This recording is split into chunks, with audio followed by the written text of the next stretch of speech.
जगन माता लक्ष्मी की शिव निष्ठा। ओम नमः शिवाय, ओम नमः शिवाय, ओम नमः शिवाय। एक बार लीलामय भगवान विष्णु ने लक्ष्मी जी को भूलोक में अश्व योनि के में जन्म लेने का श्राप दे दिया। भगवान की प्रत्येक लीला में जो रहस्य होता है उसको तो वे ही जानते हैं। श्री लक्ष्मी जी को इससे बहुत क्लेश हुआ, पर उनकी प्रार्थना पर भगवान विष्णु ने कहा कि देवी, यद्यपि मेरा वचन अन्यथा तो नहीं हो सकता, तथापि कुछ काल तक तो तुम अश्व योनि में ही रहोगी। उसके पश्चात मेरे ही समान तुम्हारे एक पुत्र उत्पन्न होगा। उस समय इस शाप से तुम्हारी मुक्ति होगी और फिर तुम मेरे पास वापस आ जाओगे।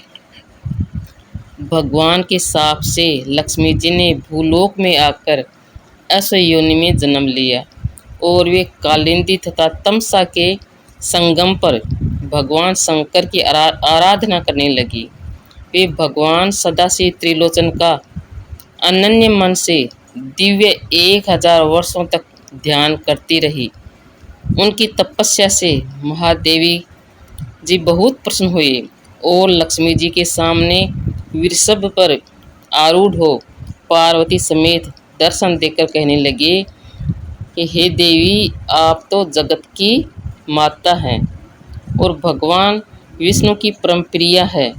आप भुक्ति मुक्ति देने वाली संपूर्ण सहचराचर जगत के स्वामी भगवान विष्णु की आराधना छोड़कर मेरा भजन क्यों कर रही हो?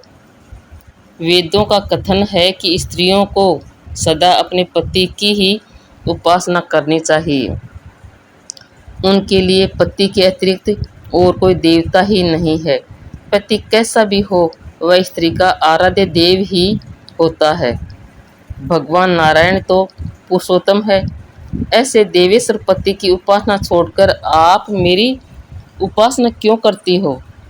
तो लक्ष्मी जी ने कहा कि हे आशुतोष, मेरे पतिदेव ने मुझे अश्व योनि में जन्म लेने का शाप दे दिया है। इस शाप का अंत पुत्र होने पर बताया है, परंतु इस समय मैं पतिदेव के सानिध्य से वंचित हूँ। वे वैकुंठ में निवास कर रहे हैं।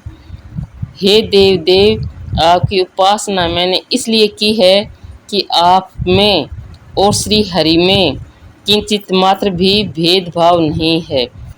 आप और वे तो एक ही हैं, केवल रूप का भेद है। यह बात श्री हरि ने ही मुझे बताई थी।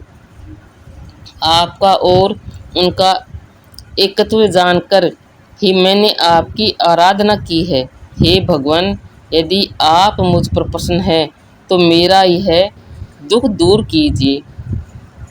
आशुतोष भगवान शिव लक्ष्मी के इन वचनों को सुनकर बहुत प्रसन्न हुए और विष्णुदेव से इस विषय में प्रार्थना करने का वचन दिया और श्री हरि को प्राप्त करने तथा एक महान पराक्रमशाली पुत्र प्राप्त करने का वर भी उन्हें प्रदान किया।